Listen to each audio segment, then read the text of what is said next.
Come on! No one? No one's going to offer me anything for this? The auctioneer called out. Most of the people had already left the police auction. Looking around, the auctioneer gave a half-hearted shrug. Looking at the rusted shell of the E-150 Ford van, he could understand the lack of enthusiasm. "What the hey, $100? Reverend Sidney Porter said. "Going once, going twice sold," the auctioneer said. "Thanks, Reverend. But, push, pull, or carry, you need to get this off the lot by 5 o'clock. Using the tow bar he'd rented in anticipation of buying a serviceable vehicle, Sid attached the van to his wife's Nissan Pathfinder. Then he towed it to the garage attached to the Fellowship Baptist Church in Black Hand Lake, Minnesota. "100? You wasted $100 on this?" His wife, Lori Sue, smirked. No, I bought the tires. The van came with them," Sid said, causing his wife to roll her eyes. They had met in their freshman year of college. She had been friends with Adrian Zeno. Adrian had been Rodney Boudreau's girlfriend, and Rodney and Sid had been dorm mates. So Adrian had set them up for a double date. At the time, Lori Sue had been a short, chubby blonde with warm brown eyes and devilish sense of humor. At 6 feet, 3 inches, Sid had towered over Lori Sue. But when she pulled him down for a goodnight kiss, Sid forgot about the 63 extra pounds she packed on her 5-foot 2-inch frame. 3 semesters into his undergraduate studies, Sid realized he felt a calling to minister to the flock. He transferred to the Atwell School of Divinity, registering as a lifelong Baptist. Lori Sue Crowder tearfully let him go. She wanted to complete her studies and obtain her teaching certificate from Norman College in Loudridge, Texas. While she studied in Texas and he studied in Martinelli, Idaho, Sid and Lori Sue communicated via the occasional text message, email, and phone call. During the spring break before her graduation from Norman and his graduation from Atwell, Sid proposed to Lori Sue. They were married that summer and moved to Black Hand Lake. She taught the 3rd grade class at Black Hand Lake Elementary School, while Sid became the associate pastor of Fellowship Baptist Church. The very Reverend Don Warden was 76 years old, and although he claimed he still had plenty of gas in the tank, the man was showing signs of dementia. In the years they'd been apart, Lori Sue had turned to Adrian and had enlisted the beautiful and slender girl's help. Adrian was the president of the Norman Cyclone Cyclist Club and got Lori Sue into cycling. She also taught Lori Sue what she knew of hair and makeup. Rodney helped Lori Sue start an exercise program and a more sensible diet regimen. Now, the portly and cute girl he'd met was a stunning blonde that Sid was proud to have sitting on the raised platform in front of the church. She still adhered to what she called the Rodney diet, and also cycled on weekends, organizing a fellowship cycle club. While Sid sanded the mottled baby blue paint and rust from the Ford cargo van, Sid had time to think. They had been in Black Hand Lake for 5 years. They had a modest home, a home fully paid for by the fellowship congregation. Lori Sue's job did not pay very much, but that was to be expected.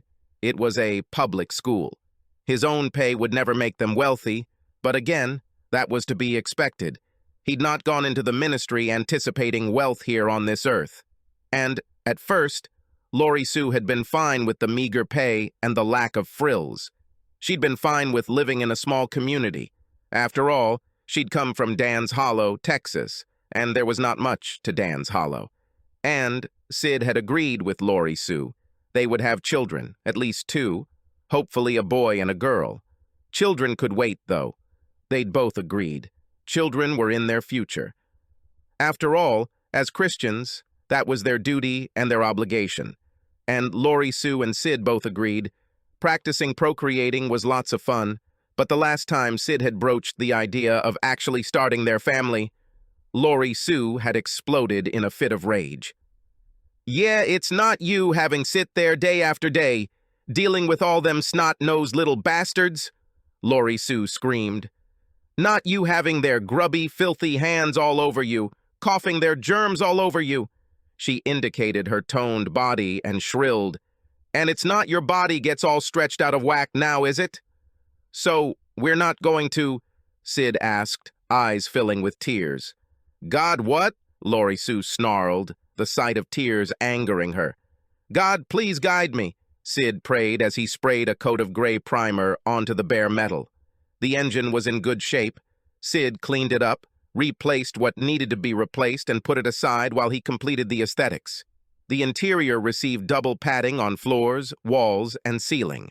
Then Sid laid royal blue short pile carpeting over the double padding. 4 captain's chairs were installed, and the rear had a bench seat that could be reclined to form a bed. On the exterior, Sid and 2 young men spray-painted the American flag on the right and left-hand side of the van. Over the flag, they sprayed a luminescent cross. On the rear doors of the van, they had the silhouette of the lower 48 states in light green with a luminescent cross over the United States. "Cute," was Lori Sue's only comment when Sid unveiled his months of labor. With another eye roll, Lori Sue agreed to take a ride in the van. When Sid suggested a makeout spot Darren, one of the volunteer laborers, had told him about, Lori Sue reminded Sid that they were not in high school. "I can just see it on the news now," Lori Sue scoffed. Reverend and 3rd-grade teacher caught making out at Blackhand Lake's thumb. The minister and the 3rd-grade teacher are married to each other?" Sid had laughed, and Lori Sue shook her head. "But now that you got this, you going sell that motorcycle, right?" Lori Sue had demanded. "You know I hate you driving that thing." Sid used the van every Sunday, driving and picking up 5 members of their congregation that had no other way to get to church. Ellen Barnes was the first one in, and always took the bench seat in the rear. Ellen had lost her driver's license due to a 3rd DUI conviction. Emily Thomas was the second one, and she sat on the bench seat with Ellen. The 2 20-something women then studiously ignored one another for the duration of the trip. 3 men, all too old to safely drive because of failing eyesight, took the 2 rear captain's chairs and the passenger seat. 2 of the 3 had severe hearing loss and yelled to one another and everyone else. They also had no sense of smell, and the overwhelming odor of cheap aftershave filled the van. "My Pathfinder's making this weird screeching noise," Lori Sue announced one Friday. Take it in?" Sid suggested. He drove the Pathfinder to Coronation, Minnesota, to the Nissan dealership, while Lori Sue followed in the van. The mechanic pointed out the 9 cars in front of theirs and said it would be a while before he could get to Lori Sue's car. "By the way," Lori Sue said when Sid climbed into the van and adjusted the seat again, "I am officially not a fan of Old Spice. How can y'all sit in here and not choke to death?" "Not easy," Sid agreed. "Good Lord, woman, just how short are you?" "Don't worry about it, Daddy Longlegs," Lori Sue said. "Come on, I need to get to school before my animals kill Mrs. Yarbo." "They're 8 years old. How much damage can they do?" Sid smiled but drove his wife to the elementary school. Monday morning, they'd not heard from the Nissan dealership, so Sid let Lori Sue take the keys to the van. He donned jeans and a light jacket and wheeled his Suzuki 750cc motorcycle out of the garage and smiled as the machine rumbled to life. At 11:59, Sid realized he'd not made himself a lunch. Mentally thinking of the contents of refrigerator and pantry at their home, Sid decided to go to Crown Burgers in Coronation, Minnesota. The little hole in the wall sold a good, greasy burger or a good greasy cheeseburger. You could order a bag of regular potato chips and buy yourself a can of soda out of the machinee in the small, cramped building, or take the burger to go. The burger had lettuce, tomato, onion, and pickle, and each bag had a squeeze packet of mayonnaise, mustard, and ketchup. Don't like tomato? Pick it off yourself. Want extra mustard? Go home and get your own mustard. Only one king in here, Joe King would growl at any customer that dared complain. And it ain't you. Sid sat astride his Suzuki and wolfed down the cheeseburger, washing each bite down with a sip from his can of Coca-Cola. Real Coke, not diet store brand cola. Then, wadding up the bag, the packet of ketchup still in it, Sid started the bike and coasted to the overflowing garbage can and wedged bag and can into it. Then he roared out of the crowded parking lot. He was heading to his small, drab office in the rear of the Fellowship Baptist Church, still puzzling over the sermon for Wednesday night service. Forgiveness was one of those topics that is so easy to talk about but not so easy to demonstrate. Kinda like taxes, Sid smiled as he decided to cut through Black Hand Lake Park. Everyone's always for everyone else paying their fair share of taxes, but try to do whatever they can to get out of paying their own share. Sid stopped short when he saw a large Ford cargo van with American flag and luminescent cross painted on it. The van was parked near the thumb of the lake.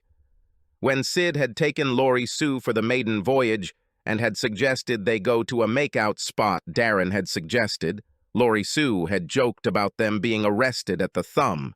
Killing the engine and coasting up behind the van, Sid could see the van rocking slightly. "I just said Black Hand Lake," Sid said aloud. "I never said anything about the thumb." Oh God, yes!" Sid heard Lori Sue's muffled voice when he removed the helmet. "Nope, don't think we'll be talking about forgiveness Wednesday night," Sid mumbled as he walked to the driver's side. Front wheel well. Sid reached into the wheel's well and located the spare key he'd put into a magnetic lockbox. Wrestling the securely magnetized box free, Sid snapped it open and removed the key. He then hurled the lockbox into the dark waters of the lake. Yes, no, don't you dare pull out!" Sid clearly heard his wife scream as he unlocked and opened the driver's door. Pulling the lever down from park to neutral, Sid locked and slammed the driver's door shut just as a man bellowed, "Hey, who the fuck?" The van was already slowly rolling when Sid decided to help it along. He put his shoulder into the rear door of the van, pushing with all his might. The van was heavy, and Sid was sure he had not made any difference. Then, suddenly, the van lurched forward and Sid staggered, almost falling. Sid ran for his motorcycle and slapped his helmet on. Then he roared away, not bothering to wait for the outcome of his little maneuver. He arrived at his office 10 minutes later. It took him a few minutes to catch his breath, then he entered his office. "Good lunch?" Kathy Simmons, a morbidly obese volunteer office worker, asked pleasantly when Sid finally did enter the outer office of the Fellowship Baptist Church. "Crown burgers are phenomenal," Sid informed her. "It's that cast-iron grill," Kathy agreed. "And he uses nothing but 100% ground chuck." "Wish I knew what his secret dressing is," Sid nodded, unzipping his jacket and hanging it on the coat rack. "Sometimes, I even forget to put the mustard and mayonnaise on there.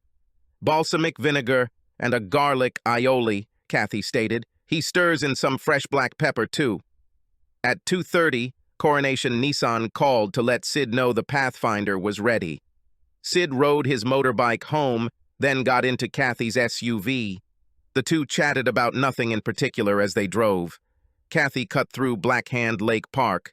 It was a bit of a shortcut, bypassing Ten Bear Lakes Mills Highway. Ten Bear Lakes Mills Highway went right past John A. Mills High School, which had a 25 mph posted speed limit. As they cut through the park, Sid looked over at the lake. The dark waters seemed calm. The third turn, right before the road led out onto Trappers Boulevard, Sid looked at the thumb and saw nothing but still, dark waters. "Yes, sir. Mr. Porter? Oh, sorry. I mean, Reverend Porter," the head mechanic said. The man launched into a lengthy description of what had been wrong, what they'd done to correct it. $1,283.47 later, Sid wrestled to push the seat back so he could drive his wife's vehicle home. "Ah, that bitch," Sid said once the door had been shut. The van's driver's seat had not been pushed close to the steering wheel. Whomever had been fucking his wife in the bench seat bed of the van had also been the one to drive them to Black Hand Lake Park. Home again, Sid put the Pathfinder's key on the small hook. Then, digging the van's spare key out of his jacket's pocket, he put that key on the far end of the row of hooks. Tuesday morning, Mrs. Yarbo, the principal of the elementary school, called Sid's office, asking where Lori Sue was. Sid admitted to the woman that Lori Sue had not been home the previous day.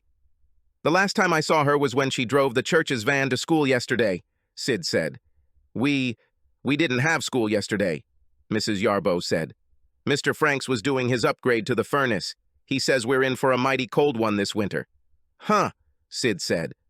Her car was in the dealer's for repairs, so she borrowed the van. You can't miss it. We painted the American flag on it. Sid called the sheriff's office, and 40 minutes later, a deputy showed up. He knew the van well. He and Sid smiled when Deputy Olson admitted he put his hand onto his heart whenever he saw the van drive by. Usually see it go by on Wednesday night, Deputy Olson said. That's usually when I pick up a few of our faithful. They're a little too old to drive themselves, Sid agreed. Deputy Olson also knew what Lori Sue Porter looked like. He'd given her a speeding ticket 4 or 5 months ago. Driving 45 on Mills Highway. Both men shared a headshake when Sid admitted he knew nothing of the speeding ticket. Yeah, normally I'm not out there, but remember? Yeah, it were 5 months now. Everyone and their dog had that bad flu going around. 10 Bear Lake called us. They was down to 2 deputies and their sheriff, and Sheriff Stillman said he weren't feeling too right neither, Deputy Olson admitted. Deputy, where are you from? Sid asked, amused. That is not a Minnesota accent I'm hearing. Originally, Paulton, Louisiana, Deputy Olson admitted. Sweet Oak, Texas, Sid said. Yeah, that Texas twang comes through loud and clear. Deputy Olson smiled. Through the gossip mill, mainly Kathy Simmons, Sid found out that Dwight Abernathy, the 5th grade teacher, was also missing. Sid knew the pear-shaped man well. He and his wife were members of the church. The Abernathys had an adorable little red-headed girl, and Brigitte Abernathy was pregnant with their 2nd child. Wednesday night, Sid did speak on forgiveness. He made the people chuckle when he admitted forgiveness was not easy. He'd much rather be angry, be vengeful. Oh, vengeance is mine, saith the Lord, Sid intoned. But I'm saying, hey, Lord, look, I know you kinda busy there. How about you let me take care of this one, huh? By Sunday, rumors of Lori Sue and Dwight Abernathy running off together flew fast and furious. Without the van, Sid had to make 2 trips to pick up the usual 5. The service had just started when Brigitte Abernathy entered, pushing Delilah Abernathy in her stroller. Brigitte heard the murmurs and blushed, but pushed the stroller along the side aisle toward the pew where she and Dwight and their daughter normally sat together. Oh, no, Mrs. Abernathy, Sid called out. Brigitte's head snapped up and her brilliant green eyes were huge behind her Coke bottle glasses. She looked around, a fearful girl trapped. Oh, no, ma'am. You are not sitting there, Sid said, voice firm as he walked toward the frightened woman. No, ma'am. We're not having you sitting in that pew, Sid demanded. He took the handles of the stroller from Brigitte's hand and pushed Delilah to the raised platform. Brigitte meekly followed, blushing mightily. Every eye in the building was on them. Sid easily picked the stroller up and wheeled the toddler to the short pew that sat behind the podium. He then smiled a genuine smile of friendship to the young mother. This is where you and Delilah will sit, Sid stated. A steady rain fell as Sid ended the morning service. Sid had Brigitte stand with him just inside the front doors as he wished his congregation a good day. Some stopped to fuss over Delilah. She really was a pretty girl and had been very well behaved during the service. 2 worshipers offered to take the 3 older men home, so Sid helped Emily Thomas to the car, umbrella covering her. Then he returned and held the umbrella over Ellen Barnes. He opened the rear driver's side door for the woman and then opened his own door. So, do I drop the 2 of you off at Ellen's or Emily's? Sid asked as he started the car. What? Ellen asked, startled. We're not, Emily stammered. It is not up to me to pass judgment on either one of you. And I don't, Sid said, pulling out of the parking lot and giving Brigitte Abernathy a friendly little bleat of the horn. He dropped them off at Emily's home. With a wave, he drove to his own house. A moment after pulling his lean cuisine from the microwave, Deputy Olson was knocking on the kitchen door. How you can eat that? Deputy Olson shuddered, looking at the frozen meal. Drag Lori Sue's ass back here and I won't have to, Sid admitted. She was the cook, not me. Sid went to the station where Sheriff Donaldson interviewed him. Sid stuck to his tail. Lori Sue's car was at the dealership. She'd borrowed his van, and that was the last he'd seen of her. Of course, he'd been worried when she had not come home Monday night, but figured he'd have to wait 24 hours before he could call the police. God bless America. I wish the hell television would stop teaching people that load of crap, Sheriff Donaldson barked. No, the very minute you think someone might be missing, you call us. Damn, every minute we wait is one more minute wasted. The following Sunday, Brigitte used Dwight's Ford Edge to pick up 2 of the men, and another family picked up the 3rd old man. Sid picked up Ellen and Emily at Emily's house, listening to the whispers and giggles rather than the stilted silence that usually surrounded the 2 women. Sid smiled. Again, Brigitte and Delilah sat on the platform with Sid. Midway through his sermon on Jesus' love and sacrifice, Delilah jumped down from the pew and ran to Sid. She wrapped her short arms around his leg, startling Sid, while the congregation erupted in laughter. A laughing, blushing Brigitte pried a delighted Delilah from Sid's leg. Well, it would seem that God has forgiven me my sins, Sid said, lifting Delilah from Brigitte's arms and holding the child while he concluded his sermon. God, I sincerely hope you have forgiven me, Sid whispered into Delilah's ear. 3 months after the disappearance, Brigitte found out that Dwight had been behind on the payments of her vehicle and his own. The 2 young men were extremely apologetic, but had no choice but to repossess the 2 vehicles. They were gracious, allowing Brigitte time to remove the car seats from the vehicles and any personal effects from console, glove box, and trunk. The next shoe to fall was the loss of her trailer. Sid moved Brigitte and Delilah into the home and moved himself into the minuscule apartment above his office. But neighbors do notice a Suzuki motorcycle coming to the house, usually around 1:30 in the morning and staying until 4 or 5 in the morning. Nadia Elaine Abernathy was born 4 months and 12 days after the disappearance. Just like her mother and her big sister, Nadia had carrot orange hair and bright green eyes. Ellen Barnes and Emily Thomas took turns assisting Brigitte as the young woman recovered. God, I want one, Emily confessed, gently rocking Nadia. I'll do what I can, Ellen joked, spooning some more baby food into Delilah's waiting mouth. Brigitte, can we borrow Sid? Emily asked, cheeky smile on her pretty face. We'll give him back, I promise. What? Brigitte asked, her fork clattering to the table. Don't worry, he'll just rub one out into a jar, Emily giggled. We'll do all the rest, Ellen agreed. A few months after the birth of Nadia, Sid attempted to retain Lydia Crowfoot, an attorney. His intention was to secure a divorce for himself and for Brigitte. He received another shock. Lydia had already been retained by Lori Sue Porter. Lori Sue was seeking a dissolution of her marriage to Sid. Therefore, even though she'd had no contact with Lori Sue in months, Lydia could not represent Sid. The day after Sid had met with Lydia, Old Billy Lightfoot, a 91-year-old Native American, used his chainsaw to cut a hole in the ice of Black Hand Lake. The heavy tool nearly jumped out of his hand as the whining blade came in contact with something metal a few inches beneath the thick ice. The police probed around and finally used a few chainsaws. Then a diver went down and attached a heavy chain to the rear bumper and rear axle of the van. Time in the water had not been kind to the 2 lovers. Lori Sue's purse held her wallet, and she was identified first by the contents of the wallet, then verified by dental records. Dwight's wallet was in his trousers, and that too was used to identify him, verified by dental records.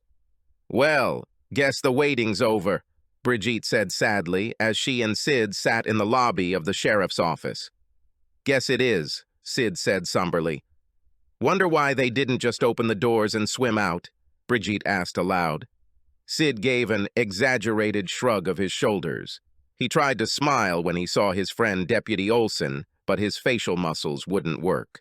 He tried to smile a reassuring smile at Brigitte, but again, his face just would not cooperate. Through 10 Bear Lake Elementary School, Lori Sue had a $50,000 life insurance policy. Dwight had a $100,000 life insurance policy. He'd been the sole earner in their family. That night, Sid attempted to make love to Brigitte, but his cock would not respond. She assured him it was okay, but it was not okay. The next night, there was the same outcome. 3 weeks after the discovery, Brigitte quietly packed Delilah and Nadia into the Nissan Pathfinder. Sid had signed it over to her.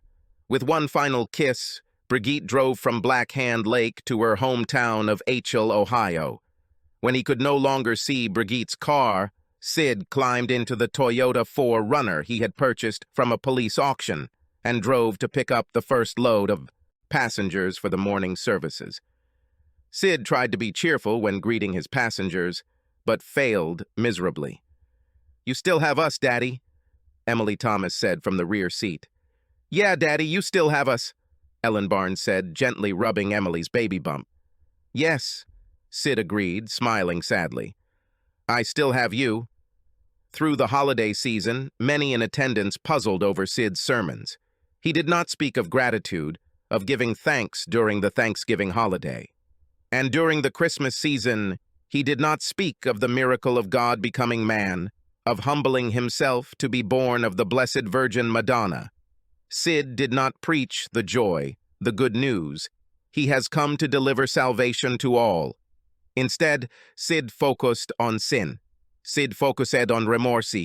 He spoke of bearing the weight of sin, of picking up one's cross and following in the footsteps of Jesus. Shortly after the first thaws of spring, Sid said a prayer, asking God for forgiveness, then drove his 4Runner into the thumb of Black Hand Lake. When he did not show up for the Wednesday night service, the sheriff's office received numerous phone calls. It was Deputy Olson that suggested they send a diver to check the lake. Porter Barnes Thomas was a happy, healthy boy and was clearly loved and doted upon by his two mommies. Reverend Darcy Bramley, the new minister of Fellowship Baptist Church, did not approve of the lifestyle of the two women and missed no opportunity to lambaste them for their sinful, wicked ways. Fellowship lost 33 of their regular 47 members. They did gain 5 new members, real men that just could not and would not accept deviant lifestyles. God made Adam and Eve, not Adam and Steve, more than one would say, and not Ada and Eve, another would agree. Holy Redeemer Non-Denominational Church gained 33 new members plus 14 more, thanks in large part to Reverend Patrick Donaldson's stance that Jesus died for all, not just those we might approve of. Having his big brother, the sheriff of Black Hand Lake, in regular attendance, also bolstered his image in the small Minnesota community. When the ice formed a thick shelf over the lake, old Billy Lightfoot decided he'd cut a hole in the index finger of the lake. No telling if the thumb had claimed any more victims. And Billy's rusted old chainsaw just couldn't take cutting into another automobile lurking under the ice. Subscribe to our channel so that your second chaff doesn't cheat on you, and go ahead and listen to the next story, because this story is nothing compared to the next one. If you're under 18, don't even think about listening to the next one.